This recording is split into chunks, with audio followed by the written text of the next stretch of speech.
everyone, welcome to the next installment of Charts and Perspective, where we use charts to dive into the world of economics and financial markets. I'm Jennifer Nash, an economic and market research analyst for TMX VettaFi.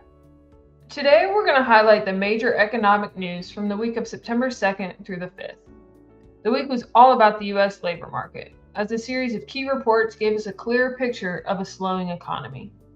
This data has collectively pushed the odds of a Fed rate cut at their meeting next week to 100%, with the only debate now being about the size of the cut itself.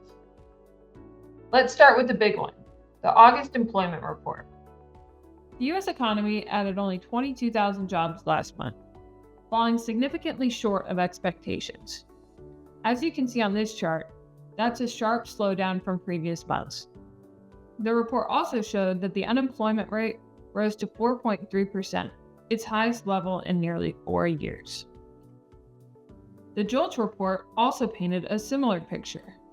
Job openings fell for the second straight month in July, reaching their lowest level in 10 months. As you can see, the number of vacancies has been trending downward for 3 years and is now back to pre-pandemic levels.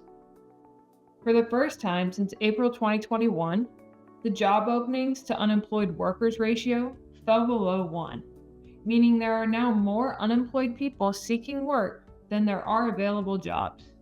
This indicates that while employers are still holding on to their workers, they're significantly slowing down hiring.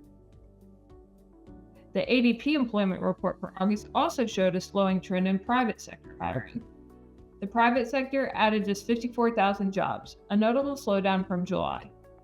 Most of the job growth came from the leisure and hospitality industry, and it was primarily driven by large and mid-sized companies. The slowdown in private sector hiring has been ongoing for most of the year, with the 6-month moving average at its lowest level since 2020. We also saw a steady rise in weekly unemployment claims last week. Initial jobless claims rose to their highest level in over 2 months, suggesting that the low fire narrative may be changing.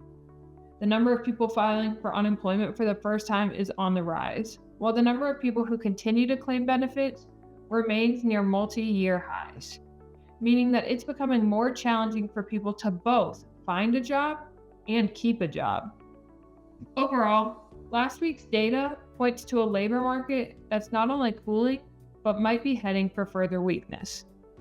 So how did the market react to all of this? The S&P 500 hit another record high during the week on Thursday, but retreated on Friday after the weak jobs report. As you can see, the index posted a small gain for the week, its fourth in the past 5 weeks. In the bond market, Treasuries also reacted to the weak jobs report. The 10-year Treasury yield fell to its lowest level since early April, while the 2-year note hit its lowest level since September 2024.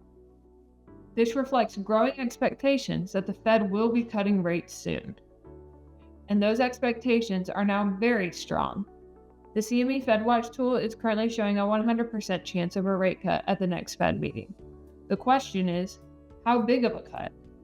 Right now, there's an 88% chance of a 25 basis point rate cut and a 12% chance of a 50 basis point cut. This is a big shift from just a few weeks ago, and it shows just how much the recent economic data has influenced market sentiment. That's all for our discussion. Thank you for tuning in. For more economic and market insights, you can find my content regularly on the Advisor Perspectives website under the AP Chart section.